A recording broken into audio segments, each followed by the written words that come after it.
Good morning बंधुरा welcome back to my channel आमी प्रियंका आबार चले एसेछि एक नतून ब्लग निये आशा करछि ब्लगटा भालो लागबे भिडियोटा शुरूतेई चैनलटाके सबस्क्राइब करे लाइक कमेंट शेयर करे आमार पाशे थाकबार अनुरोध रइल आर यदि अलरेडी आपनारा काजटा करे दिए थाकेन ताहले तादेरके असंख्य धन्यवाद। आशा करछि सबाई खूब भालो आछेन, आमिও किन्तु बेश आछि। आजके रविवार घड़ीते कटा बाजे से तो देखालामই। এখন সকালবেলা আগে না বসে কতগুলো আলু ছুলে নিচ্ছি আর হচ্ছে সেই সঙ্গে কতগুলো রসুন ছুলে নিচ্ছি, কারণ এই আলু ছোলা আর রসুন ছোলাটা আমার কাছে সবথেকে বিরক্তকর কাজ। তো আজকে আমার শরীরটা ভালো ছিল না, দুদিন ধরেই ভালো না, একটু ঠান্ডা গরম লেগে আর কি সর্দি কাশি আর সেই সঙ্গে একটু গা ম্যাচম্যাচানি ভাব ছিল। তো আজকে ওই জন্য ঘুম থেকে উঠতে একটু দেরি হয়েছে, তাই উঠেই আগে এই বিরক্তকর কাজগুলো সেরে নিলাম। আর ওইদিকে বাইরে কিন্তু অঝোরে বৃষ্টি হয়ে যাচ্ছে। আর আজকে বাজার থেকে এসেছি শাপলা, যদিও রবিবার কিন্তু সেই অর্থে আমি সেরকম কোনো এক্সট্রা কাজই করিনি, কিন্তু দেখি কবে করি, কারণ শরীরটা তো ভালো না, শরীরটাকেও তো দেখতে হবে। এদিকে মাংসর ঝোল তো ফুটছে, মাংস হয়েও এসছে দেখতে দেখতে, এই জন্য কেমন হয়েছে একটু বলবেন কমেন্টে। আর ভাত বসিয়ে দিলাম, ওইদিকে সকালে ছিল একটু আলু ভাজা আর একটু পোনা মাছ, আর সেই সঙ্গে দিয়েছি একটু উচ্ছে সিদ্ধ। তো যাই হোক, আমার রান্না মোটামুটি কমপ্লিট। রবিবারে জানেন তো যেহেতু এক্সট্রা কাজ থাকে, ডাস্টিং ক্লিনিং, তারপরে কাছাকাছি বাজার গোছানো, সাপ্তাহিক বাজার, ওই জন্য আর কি বেশি রান্নাবান্নার ঝামেলাটা করি না।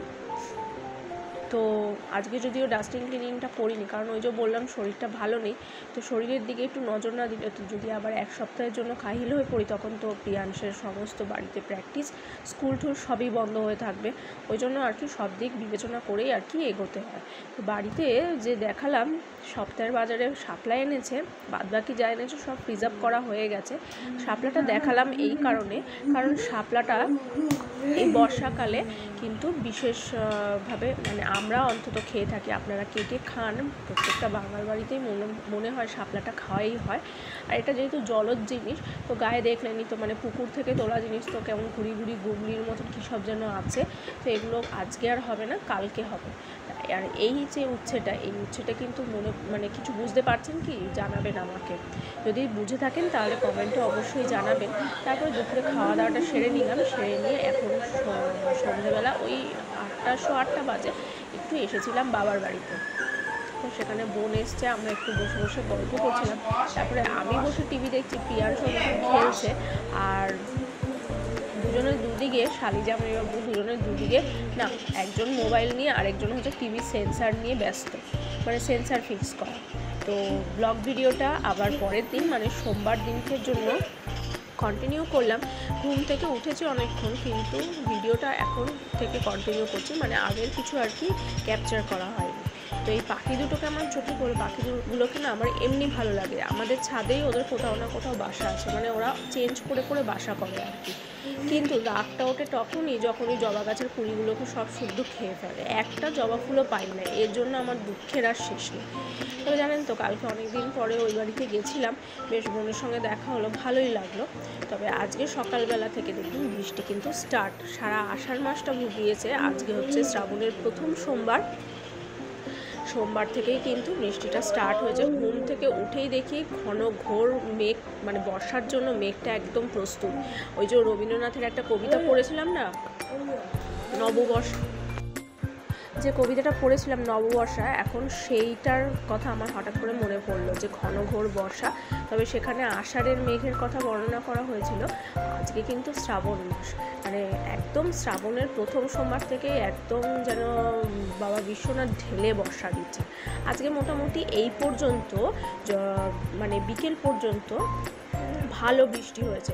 আমার মানে প্রিয়াংশকে যখন স্কুলে ঢুকিয়ে আমরা যখন গার্জেন শেল্টার রুমটায় গিয়ে মানে ওয়েটিং রুমটায় গিয়ে অপেক্ষা করছি, তখন দেখি ঢেলে বর্ষা হচ্ছে।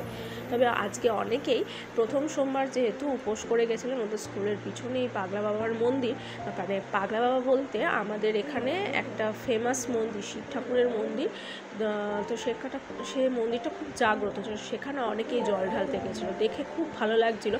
তবে আমি করিনি এই সোমবারটা, তবে দেখা যাক, ইচ্ছে তো আছে লাস্ট সোমবারটা করার।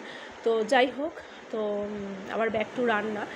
সকালবেলা যেহেতু আজকে আমার নিরামিষ, সকালবেলা ঘুম থেকে উঠেই আগে একটাতে মানে ড্রেসটা ছেড়ে কাচাকাচি করে নিয়েছি, তারপরে আগে ওগুলো ড্রাইতে পড়ে রয়েছে, এখনও মেলা হয়নি, মানে বর্ষার তোড়টা কোন দিকে, বৃষ্টির তোড়টা কোন দিকে সেই বুঝে মেলবো। তো এখন একটাতে ভাত, একটাতে ডাল সিদ্ধ বসিয়ে দিয়েছি। ও হ্যাঁ, তার আগে কিন্তু কচুর লতিটা সেদ্ধ করা হয়ে গেছে। আর এদিকে কেটে নিচ্ছি কতগুলো কারকল কিন্তু বেশ ভালো লাগে। আগে জানেন তো আমি একদমই মানে আমি যখন 9-10 ওরকম পড়তাম, তখন কিন্তু আমি 11-12 মানে একদমই সবজি খেতাম না। তখন মুখ ভর্তি ব্রণ, মানে মুখে রুক্ষ ভাব সমস্ত রকম। তারপরে যখন নিজের চুল বা নিজের স্কিন এসব সম্পর্কে যখন বুঝতে শিখলাম, কেয়ার করতে শিখলাম, চুলটা যদিও যতদিন বিয়ে হয়নি ততদিন পর্যন্ত পুরোটাই মায়ের টেক কেয়ারে ছিল। তারপরে যাই হোক, এখন ভালো মতন বুঝতে শিখি, ওই জন্য এখন সমস্ত রকম সবজি 2-1টা ছাড়া মোটামুটি খাই। তো যাই হোক, সেগুলোকে, আর আমার সত্যি কথা বলতে সেই নিরামিষ পদ বা সবজির জিনিস আমার রান্না করতেও ভালো লাগে, মানে মাছ মাংসের থেকে আমি দেখেছি আবার আমার নিরামিষ রান্নার প্রতি টানটা বেশি। তো এখানে কচুলতিটা সিদ্ধ হয়ে গেছে, আজকে না একটু বেশি সিদ্ধ করে ফেলেছি। তো ওই যে বসে কারকলগুলো কাটছিলাম, তো এদিকে বেশি সিদ্ধ হয়ে গেছে। তো এখন কচুলতিটা অল্পের মধ্যেই করে নেব। আর এই বাড়িতে না, মানে আমার শ্বশুর বাড়িতে লতিতে বিশেষ মশলা সেরকম খুব একটা কিছু দেওয়া হয় না, তো ওই জন্য শর্ট টাইমের মধ্যে এই রান্নাটা না চটপট হয়ে যায়। তো মোটামুটি দেখতে হয়েই গেছে, আর একটু টানলে আমি নামিয়ে দেবো।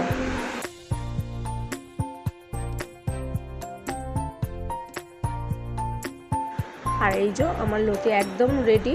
আর তারপরে কড়াইটা পরিষ্কার করে তার মধ্যে একটু তেল দিলাম। সেই তেলে কি দেবো বলুন তো, ওই যে কারকলগুলো ভেজে নেবো।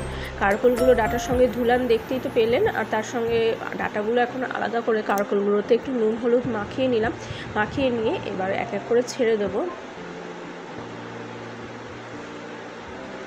তো এগুলো মোটামুটি সামনে থেকে, এগুলো খুব সেন্সিটিভ জিনিস, সামনে থেকে দাঁড়িয়েই তো ভাজতে হবে, নইলে একটু এদিক ওদিক হলে, মানে গ্যাসটা বাড়িয়ে রেখে যদি আমি অন্য কিছু করতে চাই তখন তো হলো কেল্লাফতে। তাই এগুলো দাঁড়িয়ে থেকেই চটাপট করে ভেজে নেব। তো এই টুকিটাকি জিনিসগুলো জানেন তো আগে একদমই পারতাম না, আগে ছিলাম খুবই আনকোড়া। এখনও যদিও মা অন্নপূর্ণা নই, কিন্তু তবুও এখন এই খুঁটিনাটি জিনিসগুলো কিন্তু ভালো বুঝে গেছি। আগে মানে সর্ষের তেল গরম করলে তার কালার যে চেঞ্জ হয় আমি জানতাম না।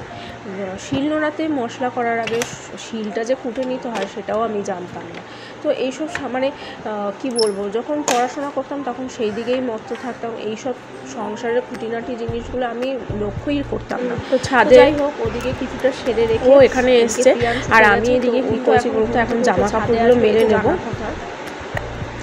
কারণ হচ্ছে ওই যে বললাম, বৃষ্টির তোড়টা যেদিকে থাকবে সেই বুঝে আর কি জামা কাপড়গুলো মেলতে হবে। তো এখন দেখলাম যে না, বৃষ্টিটা নেই, সকালবেলা ভালো রোদ মেঘ করেছিল, এখন আবার বৃষ্টিটা নেই বলে সব বাইরের দিকেই মেলে দিচ্ছি।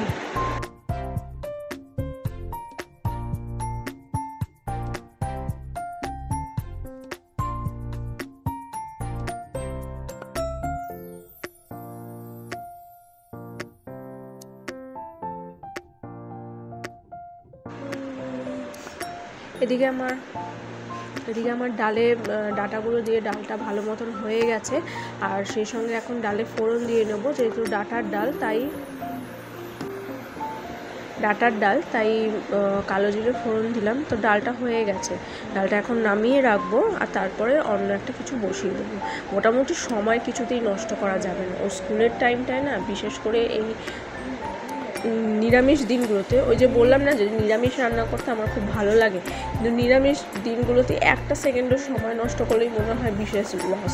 কারণ নিরামিষ দিনে রান্না করতে তো ভালো লাগে, সেই যা রান্না করব সেটা জোগাড় যন্ত্র করতে আর সেটা করতে অনেকখানি সময় লাগে। তাই এদিকে আমার নিরামিষ কী কী রান্না করলাম দেখিয়েই দিলাম। আর এদিকে কালকে একটু মাংসটা ছিল, সেটাকে গরম করে নেব। আর এইদিকে একটা গ্যাসে মাছ বসিয়ে দিই। আর ওইদিকে মাংসটা আমার গরম করা হয়ে গেছে, তারপরে ফটাফট রুটিগুলো করে নিলাম। রুটিগুলো এখন এত পরে করছি, তার কারণ হচ্ছে আমাদের বাড়িতে খাওয়াটা একটু দেরিতে হয়।